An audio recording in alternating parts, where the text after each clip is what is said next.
Coco, the 2017 film produced by Pixar, draws from Mexican culture and consultants to represent this for Mexican and non-Mexican audiences alike, achieving this by connecting the culture to its story.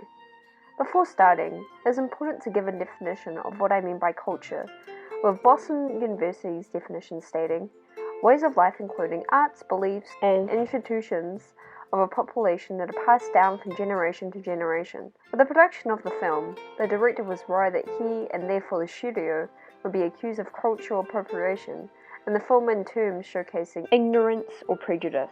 Therefore, he and the rest of the Coco team made sure that they didn't lapse into cliché or stereotype by conducting field research and being consulted by others. This type of representation which is showcased is understanding and portraying cultural relativity, meaning that Coco's portrayal attempts to keep it authentic, to keep the celebration of Day of the Dead alive, but through a fantastical lens. This is shown in many elements in the film, but in particular the music and the ofrenda.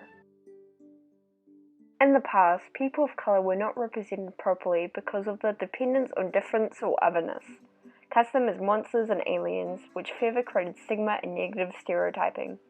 Coco, however, opens its doors and makes the previously unknown understandable because of how the film squarely centers itself on representing Mexican culture. To achieve this, the production team of Coco had to break away from working with outside firms and instead rely on a team of cultural consultants, a practice that was also employed in the production of the 2016 film Moana. This was important because a fundamental part of the film, Day of the Dead, has often been simply labelled as Mexican Halloween, when there's a lot more significance to it in Mexican culture. The holiday is meant to celebrate and remember those who have passed away by putting up their photo and giving them offerings, called the ofrenda. To showcase this effectively, they brought in creative consultants who had spent their lives creating magic through Dia de Muertos, the creation of ofrendas. One of the elders, Ophelia Espazar, an experienced altar-making artist, was brought into the film to accurately recreate traditional altars. As stated by one of the directors, we didn't want to backwards construct the story and then do an overlay of culture on top of it. How this is demonstrated in the film is through Miguel's character arc.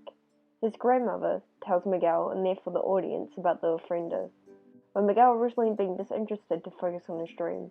Can come visit us. We've put their photos on the ofrenda so their spirits can cross over. That is very important. When he ventures into Land of the Dead, however, he finds out that ofrendas keep the memory of your loved ones alive, allowing them to cross over into our world.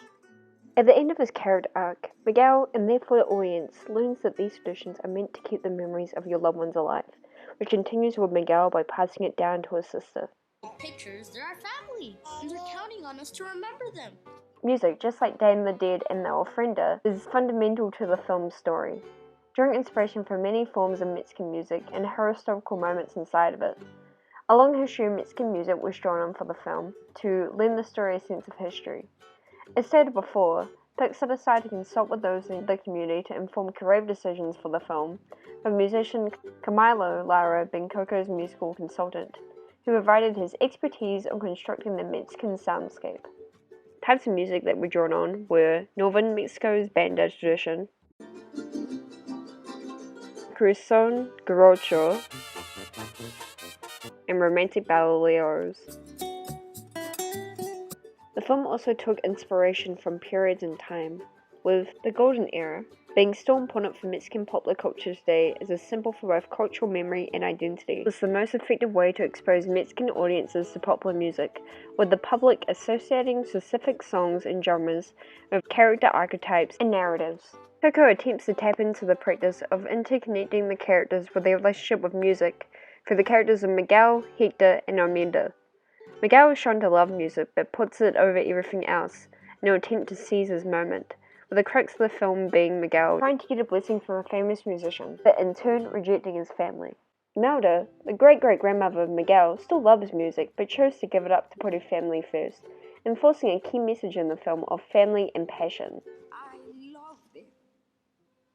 But when we had Coco, suddenly there was something in my life that mattered more than music. Lastly, Hector, who gets killed for his music by Isla de la Cruz, and is ruining Hector's chances of seeing Coco again, with his song Remember Me especially being the emotional crux of the film.